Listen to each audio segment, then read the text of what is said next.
যাতে আপনাদের এই এলাকার যে দাবি দেওয়া আপনারা রেখেছেন এগুলো উনি দ্রুত বাস্তবায়ন করবেন।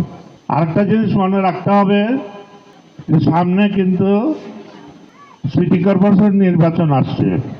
আপনারা ময়মনসিংহ জেলার লোক, সালামবায়া ময়মনসিংহ জেলার লোক, আপনারা আমরা যারা আছে এখানে আমাদের থেকে বেশি আপনারা তার জন্য প্রচার করবেন আগামী সিটি কর্পোরেশনের নির্বাচনে তাকে ভোট দেওয়ার জন্য। তাহলে আপনাদের মনের আশা পূরণ হবে। আপনারা ময়মনসিংহের লোক যখন তখন তার বাসায় যেতে পারবেন, তার অফিসে যেতে পারবেন, আপনারা মূল্যায়ন হবেন বেশি। আর আপনাদের এখানকার যে দাবি দেওয়া জলাবদ্ধতা, আসলে এটা স্বাধীনতার পর থেকে এই জলাবদ্ধতা এই এলাকার সৃষ্টি হয়।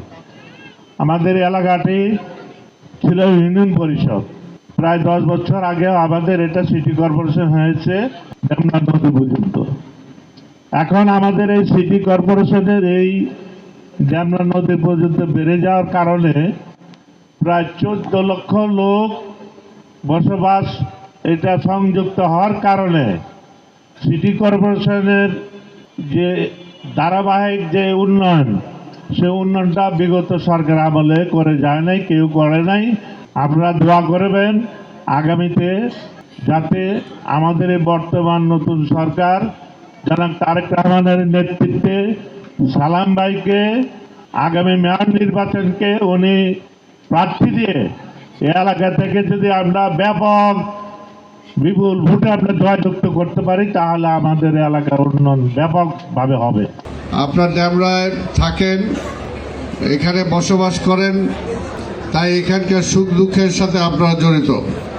আপনাদের নেতা নবীউল্লাহ নবী বলেছেন এবং আপনাদের এখানে একজন ভাইস প্রেসিডেন্ট তিনিও বলেছেন যেটা নতুন এলাকা, সিটি কর্পোরেশন আগে ছিল না। নতুন এলাকা হিসাবে কোনো নাগরিক সুযোগ সুবিধা নাই, কিন্তু আপনারা বসে ট্যাক্স দেন। কিন্তু আমি যতটুকু জানি আপনারা এখনো ট্যাক্স দেওয়া শুরুই করেন নাই। হ্যাঁ, ট্যাক্স দেন মানে কিছু দেন কিছু দেন না, পুরোটাই দেন। আচ্ছা ঠিক আছে, ভালো কথা।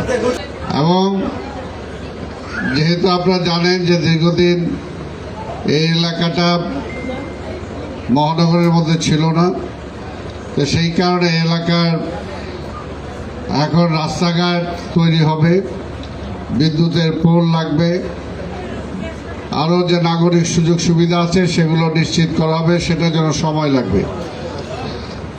তবে আমি চেষ্টা করব, আমি দায়িত্ব নেওয়ার পরে আপনারা শুনেছেন যে আমি বলেছি যে বিগত সরকার আমলে এমনভাবে লুটপাট করা হয়েছে যে সিটি কর্পোরেশনের ফান্ড খুবই অপ্রতুল। যে টাকাটা আসে সেই টাকা দিয়ে নতুন কোনো প্রজেক্টও করা যাচ্ছে না। তারপরেও আমি অন্তত চেষ্টা করব যে আপনাদের সুযোগ সুবিধার জন্য যতটুকু কাজ করা যায় ততটুকু কাজ ইনশাল্লাহ আমি করার জন্য চেষ্টা করব। আপনারা আমাদেরকে সহযোগিতা করবেন। আর সামনে আপনারা জানেন যে বৃষ্টির মৌসুম আসতেছে। বৃষ্টির মৌসুম আসলে আপনাদের এলাকাটার জন্য সবচেয়ে বেশি অসুবিধা হয়, কি তাই তো? কিন্তু এটা ডিএনডি এলাকার ভিতরে, ডিএনডি বাঁধের ভিতরে, ডিএনডি বাঁধ তো তৈরি হয়েছিল, এখানে কোনো বাড়িঘর হবে না, এখানে কৃষি হবে, ধান ফলাবে। কিন্তু আজকে বাড়িঘর করার পরে এখান থেকে পানি নিষ্কাশনের যে সুযোগটা থাকা দরকার সেই সুযোগটা নাই।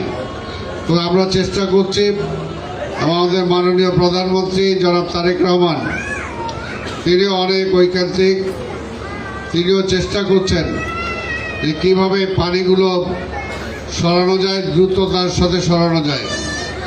আর এগুলো তো ছোটোখাটো কাজ না, কারণ এই পানি নিয়ে আজকে শীতলক্ষা বা ওই দিকে বুড়িগঙ্গায় ফেলতে হবে। এইটার জন্য যে বিরাট প্রজেক্ট দরকার সেটা আমরা চেষ্টা করছি। পাশাপাশি বলবো যে আপনাদের একটু ধৈর্য ধরতে হবে। আর এখানে ময়মনসিংহের অধিবাসী যারা আছেন, আপনাদের কাছে আমার একটা দাবি, আমি তো একটা দাবি করতেই পারি নাকি? কি বলেন মা বোনেরা, কি বলে? করতে পারি? আচ্ছা, না ঠিক আছে। এখন তো যতটুকু কাজ করার সুযোগ আসলে খুব কম, সীমিত প্রশাসক হিসাবে, কিন্তু মেয়র হলে কাজ করার সুযোগ অনেক বেশি। তাই আগামী কিছুদিন পরে নির্বাচন হবে এবং সেই নির্বাচনে আমি আপনাদের কাছে ভোট চাই। কি বলেন, দিবেন তো? আপনাদের ভোটে যদি নির্বাচিত হতে পারি, মেয়র হতে পারি, ইনশাল্লাহ আপনাদের অন্তত আমি যেটা বললাম যে 6 মাস 9 মাসে তো আর হবে না, অন্তত বছর 2-1-এর মধ্যে ইনশাল্লাহ আপনাদের এলাকার পরিবেশ আমি পাল্টে দেবো, এটা অন্তত বলতে পারি।